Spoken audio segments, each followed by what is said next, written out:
हमारे साथ रोहित तिवारी हैं, सीनियर जर्नलिस्ट हैं, कई सारे मीडिया संस्थानों में काम किया है। इन दिनों इनकी एक किताब आई हुई है, व्हाट विमेन वांट्स। किताब मनीषा के हाथ में है।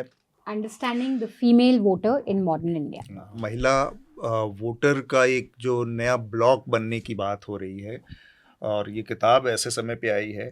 बिहार के संदर्भ में खासकर ये बात कही जाती है, नीतीश कुमार जब जीते हैं तो ये कहा जाता है बार बार कि नीतीश कुमार ने बहुत स्मार्टली, चाहे वो महिलाओं को साइकिल देने की योजना रही, चाहे शराबबंदी की योजना रही, इस बार चाहे वो करीब 1.5 करोड़ महिलाओं को जीविका सेल्फ हेल्प ग्रुप के जरिए कनेक्ट करना, फिर उनको सीधे कैश के जरिए, मतलब इकोनॉमिकल आर्थिक फ़ायदा पहुंचाने की बात रही। तो बहुत स्मार्टली उन्होंने एक ऐसा वोट बैंक तैयार कर लिया जो आधी आबादी है इस देश की, महिलाओं की आबादी, उसमें उन्होंने एक कर लिया। और फिर उसके जो पॉजिटिव चीज़ें, उसका जो पक्ष है, वो ये कहा जा रहा है कि फिर वो जाति से, धर्म से, परिवार के दबाव से, सबसे उठ के ऊपर केवल अपनी एक आइडेंटिटी, महिला होने की आइडेंटिटी पे वोट कर रही है।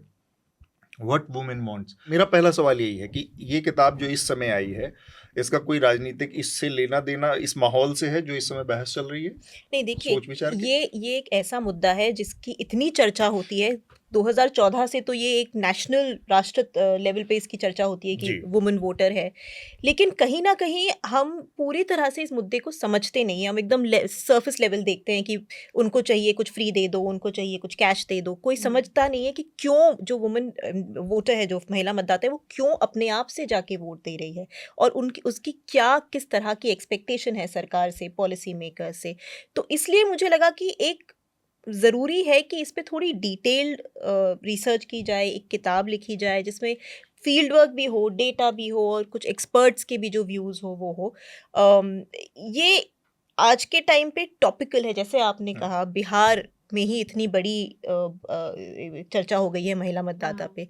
तो ये इस मुझे लगता है ये बुक कहीं ना कहीं ज़रूरी थी, आवश्यक था कि कोई लिखे इस बारे में, और थोड़ा सा सरफेस को स्क्रैच करके लिखे, थोड़े आप लेयर्स पील करके लिखे कि क्या चाहती है, ऐसा क्यों हुआ है, राइज क्यों हुआ है, एवोल्यूशन क्यों हुआ है, वो आखिर चाहती क्या है, वो कैसे वोट देती है, वो किस तरह के नेता को पसंद करती है, क्या उनकी आइडेंटिटी महिला की आइडेंटिटी है, क्या उनकी जाति की आइडेंटिटी, क्या उनकी धर्म की आइडेंटिटी है। तो ये सारे लेयर्स पील कर किए हैं।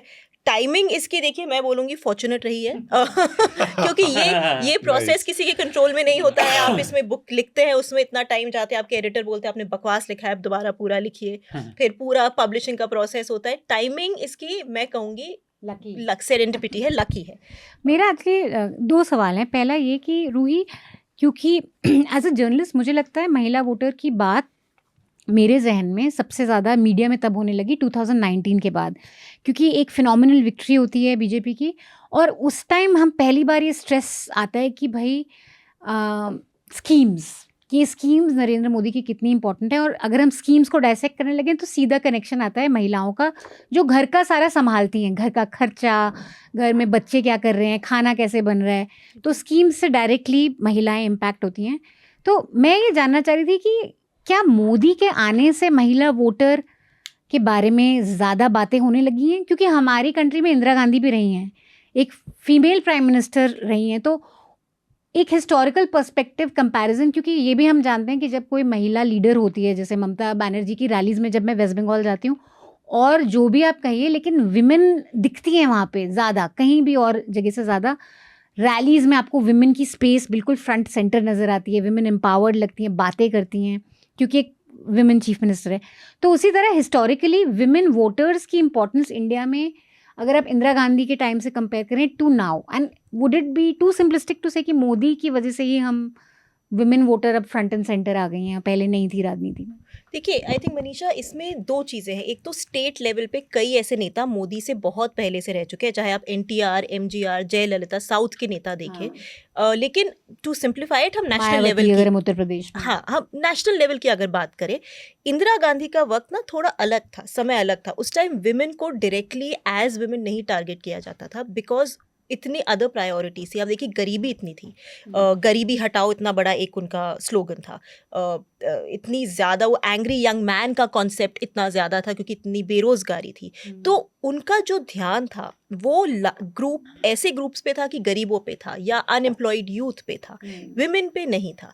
और टाइम्स भी शायद तब ज़्यादा कंजर्वेटिव थे, विमेन की आवाज़ें ज़्यादा नहीं सुनाई और देती होंगी। बहुत और प्रायोरिटीज़ थी। आप वैसे अगर देखें कि अब पोस्ट इंडिपेंडेंट तो इंडिया में इतनी सारी चीज़ें हो रही थी कि आप ऐसी कंस्टिट्यूंसी के बारे में सोचे, ऐसा हुआ भी नहीं था, नेताओं ने ऐसा किया भी नहीं था।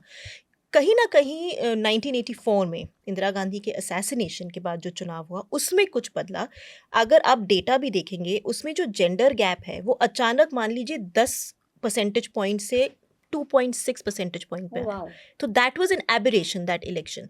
जाहिर है महिलाएं आई, बहुत उन्होंने वोट देना चाहा इंदिरा गांधी की तरफ सहानुभूति के लिए, राजीव गांधी की तरफ सहानुभूति प्रकट करने के लिए, और उन्होंने कांग्रेस को, सबको पता है किस तरह का बहुमत मिला था उस चुनाव में कांग्रेस को। उस चुनाव में मुझे लगता है कहीं ना कहीं जो पॉलिटिकल क्लास है, जो नेता है, राजनीतिक नेता है, उनके दिमाग में ये बात आई कि ये वोटर है और ये अपना सोच के अगर उनको राइट मोटिवेशन मिले तो ये अपना सोच के वोट दे सकती है। आपने स्कीम्स की बात की, नरेंद्र मोदी नेशनल लेवल पे कई स्कीम लाए हैं, बिल्कुल सही बात है। और अगर प्रधानमंत्री अपनी इंडिपेंडेंस डे स्पीच में डायरेक्टली विमेन से बात कर रहे हैं तो उसका प्रभाव पड़ता है। लेकिन एक कांग्रेस स्कीम जो लाई थी, नरेगा जिसे कहते हैं हम, उसमें था 33% विमेन के लिए आरक्षण, राइट? इतने विमेन को जॉब मिलना होता था, मतलब the labour force had to be 33% women. आप उस चुनाव को अगर आप देखेंगे, 2006 में ये स्कीम आई थी, 2009 के चुनाव में 4 परसेंटेज पॉइंट का गैप था, जेंडर गैप सिर्फ। It fell from about 8 to 4, it halved because reservation, क्योंकि no, because what happens is अगर आपको रोजगार मिलता है एज अ वुमन, आपके पास खुद की आर्थिक एक इंडिपेंडेंस आती है, स्वतंत्रता आपको मिलती है, आपका घर में इंपॉर्टेंस बढ़ता है, आपका डिसीजन मेकिंग में इंपॉर्टेंस बढ़ता है। और जब आपकी डिग्निटी, आपका इंपॉर्टेंस घर में बढ़ता है तो आप खुद एम्पावर्ड फील करती है और आप जाके वोट दे सकती है। आपको लगता है कि देखिए मुझे कुछ मिल रहा है, मैं अपना डिसीजन ले रही हूँ, and that's why you are encouraged to go and vote more, you feel more emboldened to go and vote. वो इस स्कीम को ऐसे नहीं देखती कि मुझे कुछ फ्री मिल रहा है तो मैं घर बैठ के आज अपने पैसे लूँगी और मैं उसके बाद ज़िंदगी में इससे ऐश करूँगी। वो सोचती है कि मैं कैसे इससे अपनी जो ज़िंदगी है उसको बेहतर बनाऊँ, और वो क्योंकि उससे एम्पावर होती है इसीलिए उसका पॉलिटिकल प्रोसेस में भी इम्पोर्टेंस फिर बढ़ जाता है। नरेंद्र मोदी ने जो किया, देखिए वो है तो आप सबको पता है कितने दूरदर्शी नेता है। तो उनको समझ तो आ डबल गया, इंजन ट्रिपल इंजन से और बढ़ा लेते हैं। हाँ मतलब इतनी इंजन दुनिया में नहीं है जितनी उनके पास है, लेकिन उनको कहने की बात है, उनको समझ में आ गया जब वो 2014 में आए कि ये एक ऐसा वोट बैंक है जो है, लेकिन इसको किसी ने ठीक से टैप नहीं किया है। और उन्होंने स्टेट्स में देखा था ये होते हुए, उन्होंने साउथ में भी देखा है, उन्होंने नीतीश कुमार को देखा है, उन्होंने ममता बनर्जी को देखा था, उन्होंने शिवराज सिंह चौहान को देखा था मध्य प्रदेश में, उन्होंने खुद ने भी गुजरात में किया था टू एन एक्सटेंट। वो समझ गए कि इसको किसी ने टैप नहीं किया है, तो उन्होंने उसको पकड़ लिया और इसलिए वो नेशनल इम्पोर्टेंस जो इसको मिला है, इस वोट बैंक को, वो ये बात सही है कि 2014 के बाद ही मिला है, क्योंकि जिस तरह की कॉन्वर्सेशंस, चर्चा हुई है इस बारे में, वो 2014 के बाद ही हुई है। चाहे अब छोटी सी चीज़ है, हर घर में टॉयलेट होना महिला के लिए, ये बात तो कोई कर नहीं रहा था ना। आप अगर एक गाँव की आप एक महिला, आप सोचेंगे अरे देखिए प्रधानमंत्री हमारे बारे में ये कह रहे हैं, तो आपको लगेगा कि आप इम्पॉर्टेंट है प्रधानमंत्री के लिए, एंड उससे आपका खुद का कॉन्फिडेंस भी बढ़ेगा। तो थोड़ा नेशनल जो हम राष्ट्र स्तर पे ये आई है बात, ये मोदी के आने के बाद आई है। लेकिन कई ऐसे नेता है, आपने नीतीश कुमार के बारे में बिल्कुल सही बोला, वो तो 2005 से ये बात समझ गए थे। उन्होंने 2005 में ये बात समझ ली थी और उन्होंने इतने सटीक तरीके से उन्होंने वुमेन वोटर को अपनी तरफ रिझा के वो अपनी तरफ उन्होंने अपना वोट बैंक बनाया है। उन्होंने इतने विजनरी इन अ वे वो रहे हैं, अब जाके हमें नजर आता है। लेकिन उसमें भी एक कंटिन्यूएशन दिखेगा, आपको हमेशा दिखेगा कि कर्पूरी ठाकुर ने जो पहला फॉर्मूला दिया था अपने मुख्यमंत्री रहने के दौरान, उसमें भी 3% उन्होंने महिलाओं के लिए दिया था। तो उनके चेले के तौर पर नीतीश कुमार ने अपनी जिम्मेदारी समझा उसको, एक तरह से जो एक्सटेंड किया, उसको बढ़ाया, उसको। जयललिता के साथ भी वही हुआ था, उन्होंने एमजीआर का देखा था, फिर वो आगे लेके गई उसको, और तो वो नेता तो वही होते हैं ना जो आगे की सोच पाए। हाँ, वो दूरगामी दृष्टिकोण जो है राजनीति का, वो इन्होंने अपनाया, तो दे आर एनकैशिंग इट नाउ। दूसरा मेरा ये सवाल था कि वोटिंग, अब जब वोटिंग की हम बात करें तो अगर हम आइडियोलॉजिकल वोटर्स को हटा दें, एक आम इंसान जब वोट करता है, बहुत ही कॉम्प्लेक्स प्रोसेस है, इसमें इमोशंस हो सकते हैं, ये कभी स्पर ऑफ द मोमेंट भी होता है, ऐसा नहीं है कि लोग 5 साल से पहले से सोचने लग जाते हैं इलेक्शन से किसको वोट देंगे। कास्ट आइडेंटिटी, रिलीजियस आइडेंटिटी या कोई न्यूज़ इवेंट, हाँ कि कहीं टेरर अटैक हो गया या कुछ, सब इन्फ्लुएंस करता है। लेकिन जब विमेन वोटर्स की बात करते हैं, क्या ये सिंपलिस्टिक सा हो गया है कि विमेन वोटर्स अब अपने बारे में, जेंडर के बारे में सोच के वोट करती हैं, या वो भी एक रेगुलर, जैसे किसानों के बारे में जब भी मोबिलाइजेशन होता है, हम देखते हैं कि नॉइज़ बहुत होती है, स्पेशली वेस्टर्न उत्तर प्रदेश में, लेकिन इलेक्शन में कोई परिणाम नहीं होता, क्योंकि किसान कभी एक वोट ब्लॉक नहीं है, उनकी कास्ट है, रीजनल आइडेंटिटी है, बाकी सारी थिंग्स हैं। वैसे विमेन, क्या जेंडर एक आइडेंटिटी है जब वो वोट करती हैं, या उनके भी मिक्स्ड कि मैं इस कास्ट से बिलोंग करती हूँ और मेरे बाकी कास्ट के लोग इनको सपोर्ट करते हैं, या मैं इस रिलीजन से बिलोंग करती हूँ? जैसे बीजेपी कहती है कि मुस्लिम विमेन हमें बहुत पसंद करती हैं क्योंकि हमने 3 तलाक को, लेकिन वो घर में ये भी देख रही हैं कि मुस्लिम मेन के अराउंड क्या रिटोरिक हो रहा है। तो क्या वो अपनी जेंडर आइडेंटिटी को ही देख के वोट कर रही हैं? इतना हमारे पास एविडेंस है, या अभी भी बहुत कॉम्प्लेक्स है वुमेन के लिए भी एक वोटिंग प्रोसेस? देखिए, कॉम्प्लेक्स डेफिनेटली है, क्योंकि मोनोलिथ तो कोई भी वोटिंग ब्लॉक नहीं होता है, होमोजेनस कोई भी वोटिंग ब्लॉक नहीं होता। आइडेंटिटीज़ बहुत सारी है, धर्म की है, आपके कास्ट की है, आपके डेमोग्राफी की है, एथनिसिटी, रिलीजन, मतलब रीजन, बहुत चीज़ों की है। लेकिन मैं एक चीज़ बताऊँ मनीषा, क्या why are women a block more than men are a block or farmers are a block? क्योंकि जो उन हर आइडेंटिटी में the woman is always the second, चाहे वो मुस्लिम वुमन हो, चाहे वो हिंदू वुमन हो, चाहे वो दलित हो, चाहे वो ब्राह्मण हो, चाहे वो राजपूत हो, चाहे वो असम से हो, चाहे वो केरला से हो, चाहे वो कश्मीर से हो।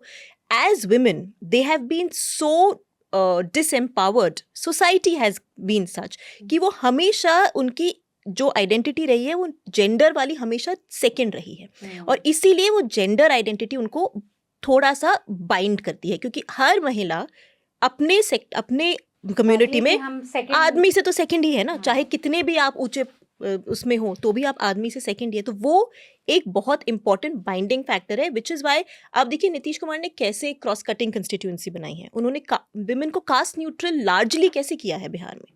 सिर्फ उनके ही कास्ट की महिलाएं तो नहीं वोट कर रही ना, उनको तभी तो इतना उनको, क्योंकि वो समझ गए ये बात कि उनको अगर आप महिलाओं के वल्नरेबिलिटीज़ को अगर आप टारगेट करके उनको जोड़ेंगे तो वो आपस में एक ब्लॉक बन पाएंगी, गुट बन पाएंगी। लेकिन ये मैं कहूँगी कि ये एब्सोल्यूट चीज़ नहीं होती है। क्यों एक मुस्लिम महिला बीजेपी को वोट नहीं देगी, और वो नहीं देती चाहे बीजेपी कुछ भी कहना चाहे। इनफैक्ट मेरी किताब में राम माधव जी ने खुद ने बोला है कि ये हम नहीं क्रैक कर पाए मुस्लिम महिला को। It's a candid admission but he has said it. ऐसा क्यों है? क्योंकि her vulnerability today, the bigger vulnerability is being a Muslim, it's not being a woman. जिस तरह का माहौल आज देश में है, जिस तरह का पोलराइजेशन है, कम्युनल डॉग विस्लिंग है, उनको पता है कि जेंडर इंपॉर्टेंट है, लेकिन उनकी पूरी कम्युनिटी अंडर अटैक है। तो वो फिर वो देखती है हमारे घर में मेरा बेटा या मेरा पति तो या मेरा भाई। बिल्कुल, तो आप कैसे सिर्फ महिला के तौर पे वोट करें, जबकि, और स्पेशली बिकॉज जो पार्टी की हम बात कर रहे हैं वो उनका पूरा पॉलिटिक्स ही right wing majoritarian Hindutva politics है ना। तो इसीलिए मुस्लिम महिला अपने आप को मुस्लिम पहले देखेगी, और ये मैंने एक्सपीरियंस किया है। सिमिलरली बहुत सिग्निफिकेंट एक्सटेंट तक दलित महिला भी पहले, उनका थोड़ा वो रहता है कि मैं दलित हूँ, क्योंकि आपको पता है कि आपकी इतनी बड़ी डिसएडवांटेज है दलित होना ही, सिर्फ महिला होना नहीं आपका डिसएडवांटेज है। तो वो सब भी बहुत मैटर करता है कि आपका सबसे बड़ा डिसएडवांटेज कौन सा है, आप किस आइडेंटिटी की वजह से ज़्यादा पीड़ित हैं आज के टाइम पे। तो इसीलिए ये थोड़ा कॉम्प्लेक्स है। लेकिन एज फार्मर्स के साथ आप क्यों नहीं कंपेयर कर सकते, क्योंकि आपने फार्मर्स की बात उठाई, क्योंकि जैसे कि मैंने बोला, महिलाओं का एक जो बाइंडिंग फैक्टर है वो है कि हम महिलाएं हैं, और महिलाओं को हमेशा ही आपने नीचे ही रखा है, चाहे आप किसी भी कम्युनिटी से क्यों ना हो, और वो एक बाइंडिंग फैक्टर बन जाता है। सबकी वल्नरेबिलिटीज कॉमन है एज वुमेन।